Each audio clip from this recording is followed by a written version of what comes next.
Drama serial नूर जहां में अब आपको दिखाया जाएगा कि नूर जहां महा को अपने घर वापस ले आई है, वो भी सिर्फ पोते की खातिर।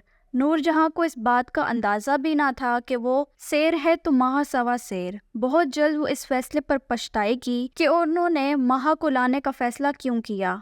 इन्हें इस कदर सख्त वक्त देगी कि इसके बाद वो उनके 14 तबक रोशन हो जाएंगे। यहाँ बाकी 3 बहुएं भी नूर जहां को सबक सिखाने के लिए तैयार खड़ी हैं। तो वहीं हुनैद अपनी माँ के सामने आ जाएगा और मुराद भी नूर बानो के साथ घर छोड़कर चला जाएगा। आगे कई ऐसे ट्विस्ट हैं कि नूर जहां अपनी हैसियत का अंदाज़ा बहुत ही अच्छे तरीके से लगा लेगी। उसे एहसास हो जाएगा कि लोगों को अपना ग़ुलाम बनाकर नहीं रखा जाता। अगर किसी को अपना ग़ुलाम बनाकर रखे तो वो उसके हाथ से निकल ही जाएगा। तो मोहब्बत और अपनायत बहुत ही ज़्यादा ज़रूरी है। बहुओं को मुलाजिमों की तरह डील करना उसकी सबसे बड़ी गलती थी। आपने आज की किस्त में तो देखा ही होगा कि सुंबल को माँ और इसके बच्चे के सारे काम सौंप दिए गए हैं। वो बेचारी करती तो है मगर दिल बर्दाश्ता हो जाती है और ये सब सफ़ीना देख रही होती है।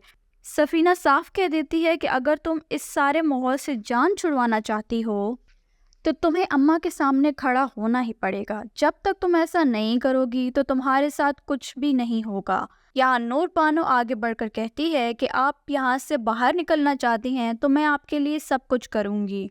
ऑफिस में जगह बनाकर आपको जॉब दे सकती हूँ। सामने आकर अपनी शराइत रखनी ही होंगी। इस घर में सिर्फ रहना आपका मकसद नहीं होना चाहिए। आप एक जीती जागती इंसान हैं तो इस बात पर आपको गौर करना चाहिए कि ग़ुलामी की ज़िंदगी से बेहतर है कि इंसान इज़्ज़त की मौत ही मर जाए। वो यही सोच रही होती कि नूर बानो और सफ़ीना बिल्कुल ठीक कहती हैं कि मेरी अहमियत इस घर में है ही क्या, क्योंकि सफ़ी की ज़िंदगी में तो उसकी अहमियत नहीं है। वो महा के साथ बहुत ही ज़्यादा खुश है और महा को घर वापस लेके आने के बाद उसके तो तेवर ही बदल गए हैं। यहाँ महा सफ़ीर की ज़िंदगी में दोबारा आ तो गई है मगर वो इस माहौल से बहुत ही ज़्यादा तंग आ जाएगी, क्योंकि ना सुंबल को तलाक मिलेगी और ना ही महा को नौकरी की इजाज़त मिलेगी। फ़िलहाल तो वो ऑर्डर दे रही है कि मुझे यहाँ नहीं रहना, मुझे किसी की ज़रूरत नहीं है। मैंने उस वक्त भी तुम्हें याद नहीं किया जब मुझे तुम्हारी बहुत ही ज़्यादा ज़रूरत थी। मैं अपने और अपने बेटे का खर्चा उठा सकती हूँ। मैं अपने बेटे को यहाँ से लेकर चली जाऊँगी। सफ़ीर को तो वो धमका सकती है मगर नूर जहाँ को डील करना इसकी बस की बात ही नहीं है। सुंबल जब तैयार होकर नूर जहाँ के सामने आती है तो नूर जहाँ पूछती है, कहाँ जा रही हो सुंबल जानी? मुझे तो कहीं नहीं जाना, शायद तुम्हें कोई गलत फहमी हो गई है। सुंबल सामने आकर जवाब देती है, मुझे तो आपके साथ नहीं जाना। मैं आपके साथ जाने के लिए तो तैयार नहीं हुई, मैं तो इंटरव्यू के लिए तैयार हुई, मुझे जॉब करनी है। सुंबल महा के सामने बोलती है कि अम्मा, मैं जानती हूँ कि सफ़ीर ने मुझे अपनी ज़िंदगी में कभी कबूल नहीं किया। अगर किया होता तो मेरी हैसियत एक नौकर की तरह ना होती। वहीं पर खड़ी सफ़ीना और नूर बानो देख रही होती हैं कि चलो शुक्र है सुंबल कुछ तो बोली। वहीं महा सफ़ीर के पास जाती है और कहती है कि सुंबल जॉब करना चाहती है मगर आपकी अम्मा उसे इजाज़त नहीं दे रही। ये सब क्या चल रहा है? आपने अभी तक अम्मा से बात नहीं की कि मैंने सुंबल को तलाक देनी है। अगर सुंबल इस घर से नहीं गई तो मैं अपना बच्चा लेकर यहाँ से चली जाऊँगी। सफ़ीर महा के सामने तो कह देता है कि मैं अम्मा से बात करूँगा मगर वो जानता है कि उसकी अम्मा को समझाना इतना आसान नहीं है। जल्दबाजी में वो महा का बच्चा भी छीन सकती है, लेकिन महा ये बात समझने को बिल्कुल भी तैयार नहीं थी। सफ़ीर सुंबल के पास आकर कहता है कि जॉब करने की ज़िद छोड़ दो, ये तुम्हें तुम्हारे घर से निकलवा देगा।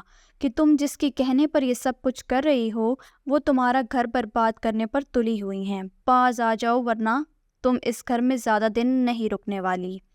अम्मा ये बर्दाश्त नहीं करेंगी। सुंबल को इस बात से बहुत ही ज़्यादा हैरत हो रही होती है कि वो किस तरह इसको धमका रहा है। वो चाहता है कि मैं मुलाजमा की तरह सारी ज़िंदगी इनकी ग़ुलामी करती रहूं। जब तक सफ़ीर ने इसको अपना साथी बना रखा था तब तक तो वो ये करती थी। अब सफ़ीर की ज़िंदगी में ही नहीं तो ये सब किसके लिए करेगी?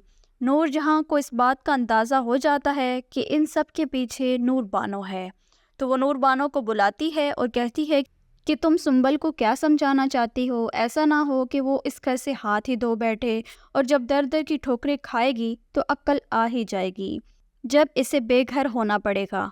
نور بانو کہتی ہے کہ اگر اس گھر سے اس کی جان چھوٹے تو وہ بہت ہی کچھ کر سکتی ہے، اس گھر میں تو اس کی کوئی عزت ہی نہیں، نہ ہی قدر ہے۔ اس بات پر نور جہاں کو بہت ہی زیادہ غصہ آ جاتا ہے اور اس کی شکایت حنید اور مراد سے کرتی ہے۔ حنید غصے میں آ جاتا ہے۔ حنید نور بانو سے کہتا ہے کہ شاہ محل اماں کے نام کر دو، مگر نور بانو کہتی ہے کہ وہ میرے بابا جان کا ہے اور وہ میرے نام کر کے گئے ہیں۔ حنید غصے میں آ کر گولی چلا دیتا ہے اور کہتا ہے کہ تمہارے مرنے کے بعد تو یہ سب مراد کے نام ہو جائے گا، تو وہ ہمارا ہی ہو جائے گا۔ یہاں گولی اتفاق سے نور بانو کے بازو پر لگ جاتی ہے۔ مراد اس کو ہاسپٹل لے جاتا ہے اور مرہم پٹی کرانے کے بعد جب گھر لاتا ہے تو مراد حنید سے لڑائی کرنے پر اتر آتا ہے۔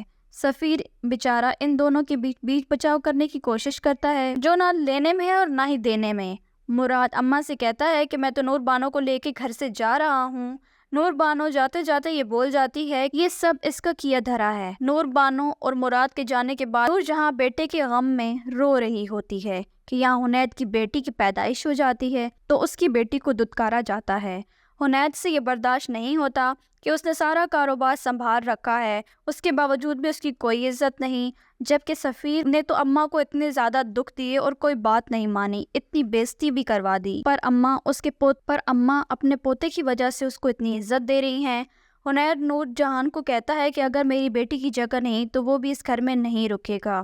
نور جہاں کے دونوں بیٹے تو ویسے ہی جا چکے ہیں، سارا کاروبار سفیر کے حوالے ہو جاتا ہے، وہیں سفیر ان قریب سارا کاروبار تباہ کر دے گا، نہ پیسہ رہے گا اور نہ ہی کاروبار۔ کسر تو تب پوری ہو جائے گی جب سفیر ساری کی ساری جائیداد اپنے بیٹے کے نام کرا لے گا، تو مہا سفیر کو لے کر یہاں سے رفو چکر ہو جائے گی۔ یہاں نور جہاں اکیلی بیٹھی رہ جائے گی، کیونکہ نور جہان نے تو اپنے ہی ہاتھوں اپنی اولاد کی زندگی برباد کی تھی۔ اب وہ بیٹے ہی بھی نہ رہے جن پر وہ تکبر کیا کرتی تھی، اب اس کو کوئی حوصلہ دینے والا بھی نہیں اور وہ اکیلے بیٹھ کر روتی رہتی ہے۔ نور جہان پچھتائے گی کہ اس نے اپنی بہو کو بیٹی بنا کر رکھا ہوتا تو آج یہ دن اس کو نہ دیکھنے کو ملتا اور نہ ہی وہ اکیلی بیٹھی رو رہی ہوتی، اور یہ اکیلا پن نور جہاں کی جان لے کر ہی رہے گا۔